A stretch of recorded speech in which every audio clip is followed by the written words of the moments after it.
Je vais vous raconter une histoire, celle d'une fille née dans l'ombre.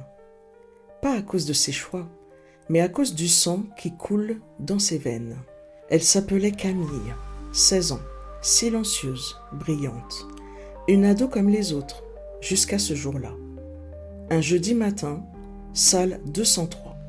Elle entre, casque sur les oreilles, regard bas, et là, un murmure. C'est elle, c'est la fille du type des infos.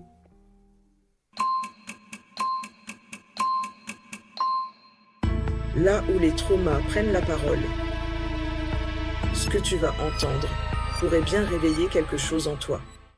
Nous portons parfois des crimes qui ne sont pas les nôtres, mais la honte, elle, ne demande pas de preuves. Elle s'en souvient comme si c'était hier, un jeudi matin d'automne. Le ciel était lourd, presque gris acier. Elle était entrée dans la salle 203 du lycée comme tous les jours, avec son sac trop plein, ses écouteurs enfoncés dans les oreilles et ce silence volontaire qu'elle portait comme un bouclier. Mais ce jour-là, quelque chose était différent. Un murmure avait glissé entre les rangs. C'est elle, c'est sa fille. Elle avait relevé les yeux, des regards fuyants, des bouches pincées, puis cette fille du fond, qui sans filtre avait lâché « Ton père, il est passé aux infos. Il est accusé de crimes horribles. » Elle n'a pas compris tout de suite. Elle n'a pas voulu comprendre. Et pourtant, dans les heures qui ont suivi, tout a explosé. Une famille comme les autres. Avant tout ça, Camille était presque invisible. Pas dans le sens triste du terme, plutôt dans celui des gens qu'on ne remarque pas, parce qu'ils ne prennent pas trop de place. Elle était la fille qui travaillait bien, mais sans fanfare, celle qui disait bonjour, qui rendait ses devoirs à temps, qui n'avait jamais de retard et jamais de drame. Elle avait une passion tranquille pour le dessin. Des carnets pleins de croquis à l'encre, des visages énigmatiques, souvent des corps en position fétale ou des silhouettes sans bouche. Elle disait que ça l'apaisait, que ça lui donnait une forme de contrôle dans son monde à elle. Les gens ne criaient pas. Camille vivait dans une petite ville de province, une de celles où tout le monde se connaît, ou pense se connaître. Les maisons avaient des jardins propres, les gens disaient bonjour même quand ils ne s'aimaient pas. Et les secrets, eux, dormaient bien rangés derrière les volets tirés. Son père, Jean-Marc, était un homme discret, commercial dans une boîte de matériel médical, toujours bien habillé, toujours poli, un peu froid peut-être, un peu cassant parfois, mais rien de vraiment suspect. Il souriait peu, parlait peu, mais faisait ce qu'il fallait. Aux yeux de la ville, c'était un homme respectable, sérieux, travailleur, intègre. Chez eux, l'ambiance était plus figée. Sa mère, Carole, semblait flotter dans la maison, présente physiquement, mais comme déconnectée. Elle s'activait sans bruit, nettoyait, cuisinait, repliait les draps, sans jamais vraiment regarder Camille dans les yeux. Camille, elle, avait appris à ne pas poser de questions, à sentir les humeurs, à adapter sa voix, son visage, son comportement. Son petit frère, Jules, lui, vivait dans une bulle encore plus étanche. À 10 ans, il avait déjà cette forme de retrait étrange, une manière d'être là sans l'être, comme s'il savait sans savoir. Il y avait parfois des tensions, bien sûr, des portes qui claquent, des silences très longs à table, des colères froides, mais rien que l'on aurait osé nommer. Camille se disait que son père était peut-être juste exigeant, qu'il aimait le contrôle, qu'il n'aimait pas être contrarié. Rien de grave, rien d'alarmant, juste un père comme il y en a beaucoup. Il y avait eu parfois des signes étranges. Une fois, elle avait entendu une dispute entre ses parents. Sa mère avait crié « Tu recommences, tu as juré que c'était fini !» Puis le silence, et le lendemain, rien, comme si ça n'avait jamais eu lieu.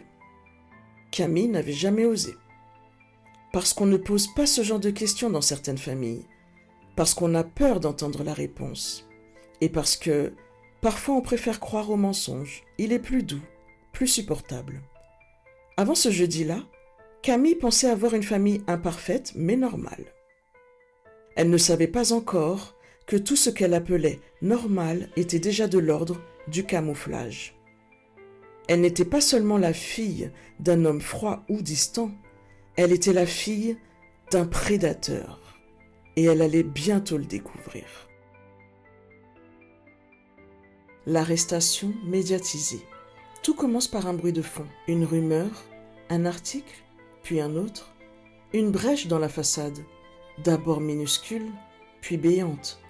Dans les jours qui suivent cette matinée glaciale au lycée, Camille sent que quelque chose s'effondre autour d'elle. Pas d'un coup, non. Lentement, comme un immeuble qui craque, étage par étage. Dans un silence anormal. Les réseaux sociaux s'enflamment.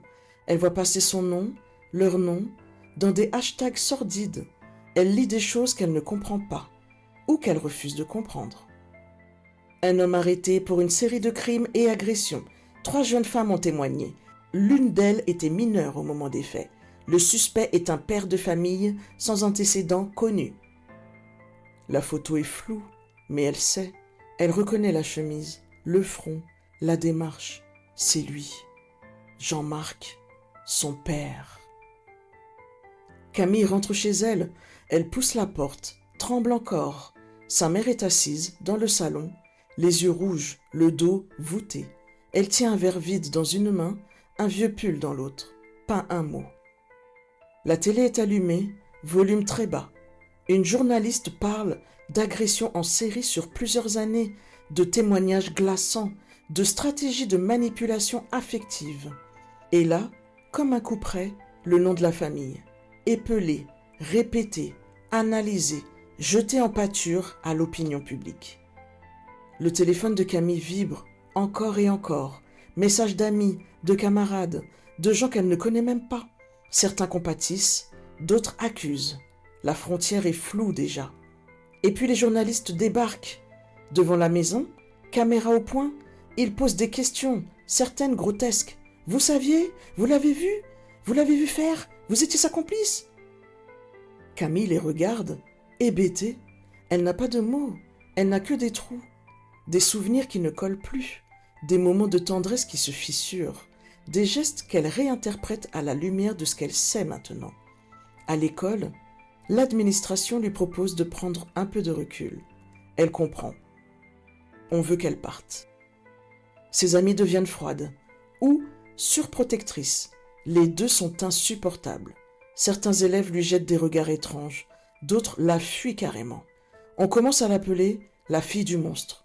On dit que ça devait se voir. On insinue qu'elle a peut-être couvert les agissements. Elle tente de répondre, une fois, 2 fois, mais à quoi bon ?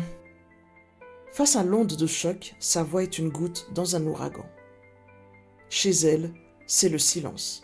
Son père est en détention provisoire, sa mère s'effondre dans des silences que Camille ne comprend plus. Jules, son petit frère, dort dans son lit. Il mouille les draps presque chaque nuit, il ne dit rien, mais son regard est vide. Camille comprend que sa vie telle qu'elle la connaissait est terminée et qu'un autre type de survie commence. Camille aurait voulu disparaître. Pas mourir, non, disparaître. Se dissoudre dans l'air, ne plus porter ce nom, ne plus avoir ce visage, devenir une autre, sans histoire, sans mémoire. Mais la honte, elle, ne disparaît pas, elle colle.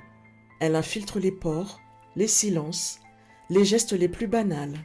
Elle te colle à la peau, au point où tu finis par croire qu'elle t'appartient.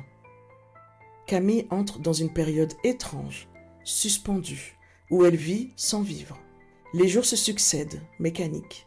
Elle mange peu, elle dort mal, elle regarde son reflet sans s'y reconnaître. Elle parle moins, elle écrit plus, des pages entières qu'elle brûle ensuite. Elle ne sait plus ce qui est réel. Son père, ce père qui lui faisait écouter du jazz, ce père qui la reprenait sur sa posture, qui corrigeait ses fautes de grammaire, qui la félicitait quand elle dessinait, est-ce que c'était un monstre et un père ? Est-ce que l'un annulait l'autre ? Ou est-ce qu'elle, Camille, était la fille d'un prédateur et d'un homme qui l'avait aimée ? cette ambivalence la ronge. Elle découvre le mot « honte identitaire ». Ce n'est pas une culpabilité, ce n'est pas un remords, c'est pire. C'est l'impression d'être, dans son essence, indigne, de porter sans raison une salissure originelle, de ne pas mériter l'amour, la confiance, la lumière. La psychologue qu'elle consulte lui parle de Gabor Maté, de Brené Brown, de Carl Jung. Ce que vous ne rendez pas conscient reviendra sous forme de destin. La honte chronique, c'est une déconnexion de soi, une fracture dans l'âme. Vous ne pouvez pas guérir ce que vous ne pouvez pas nommer. Alors Camille essaie de nommer. Elle écrit « J'ai honte d'exister ». Puis elle rature, puis elle recommence. Elle comprend aussi un autre mot, transgénérationnel. Elle apprend que certaines familles transmettent des secrets comme on transmet des dettes, que les enfants sentent ce qui n'est pas dit, qu'ils héritent de ce qui n'a pas été guéri. Elle se souvient de sa mère, du regard fuyant, des crises muettes. Elle se demande ce qu'elle savait, mais elle ne pose pas la question. Pas encore, pas prête. Pour survivre, Camille développe un faux self. Elle devient gentille, brillante, solide. Elle sourit, elle aide, elle écoute, elle console. Elle devient la fille parfaite, comme pour dire au monde « Regardez, je ne suis pas lui, je suis l'inverse de lui ». Mais c'est une cage dorée. Elle vit dans l'angoisse permanente d'être démasquée. Elle se dit que si les gens voyaient ce qu'elle ressent vraiment, ce vide, ce dégoût, ce doute permanent, ils partiraient. Elle devient étrangère à elle-même, prisonnière d'un nom, prisonnière d'un secret, prisonnière d'une peur inavouable, celle de porter en elle la graine du mal. La transformation n'est pas arrivée comme dans les films. Pas de moment magique, pas de déclic spectaculaire. Plutôt une série de fissures dans la carapace, des micro-révélations, une lente remontée vers la surface. Camille a d'abord accepté d'être aidée. Elle a rencontré un thérapeute spécialisé dans les traumas transgénérationnels. Il lui a posé une question simple, presque banale. « Et si vous n'aviez pas à porter ça ?» Elle n'a pas su quoi répondre. Elle croyait que la honte faisait partie du deal, de sa carte d'identité, qu'elle était son héritage. Mais cette question a germé en elle. Elle a commencé à lire autrement, à écouter son corps, à sentir que ce qu'elle tenait comme vérité absolue n'était peut-être qu'un programme ancien implanté par la peur. Un jour, elle est tombée par hasard sur une conférence dans une petite salle associative, une table ronde sur la résilience, les victimes collatérales des crimes familiaux. Elle n'avait rien prévu.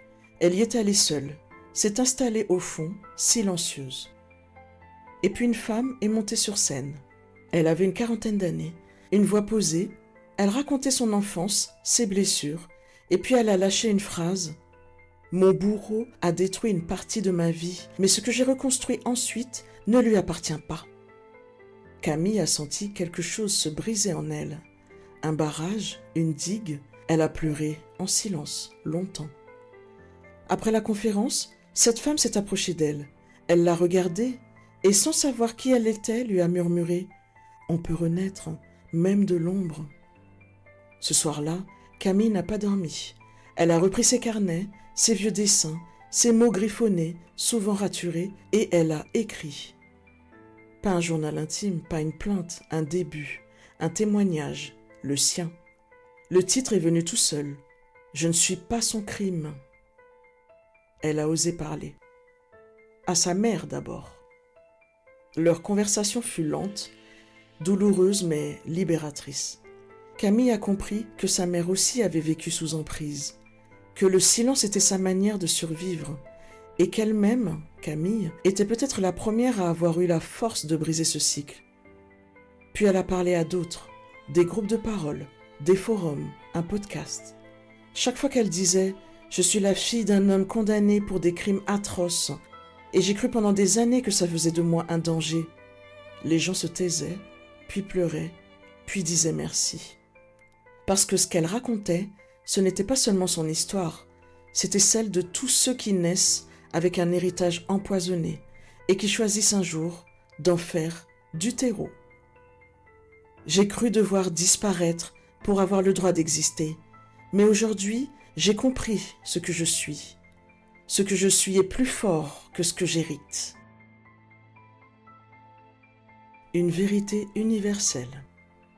Il y a des histoires que l'on n'aurait jamais voulu porter, des noms qui deviennent des chaînes, des silences qui se transforment en poison, des passés qui ne sont pas les nôtres et pourtant qui marquent notre peau comme un tatouage invisible. Camille n'a jamais voulu ce fardeau. Elle n'a rien demandé. Elle n'a pas choisi de naître dans une lignée brisée. Et pourtant c'est là qu'elle est née.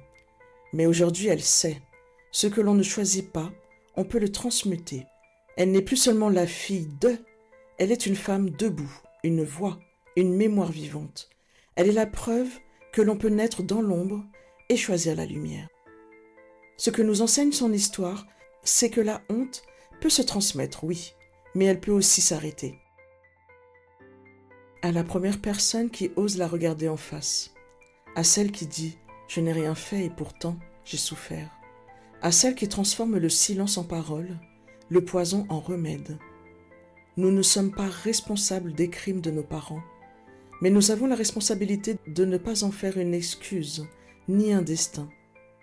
Ce n'est pas le lien du sang qui fait de nous des monstres, c'est ce que nous décidons d'en faire.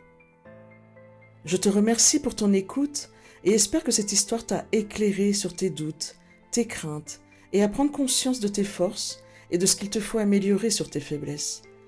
Pour continuer sur cette belle lancée, je t'invite à écouter l'histoire suivante. Qui sait, peut-être que celle-ci te donnera les réponses que tu cherches. Parce que comprendre l'histoire des autres, c'est parfois commencer à guérir la sienne. À très vite!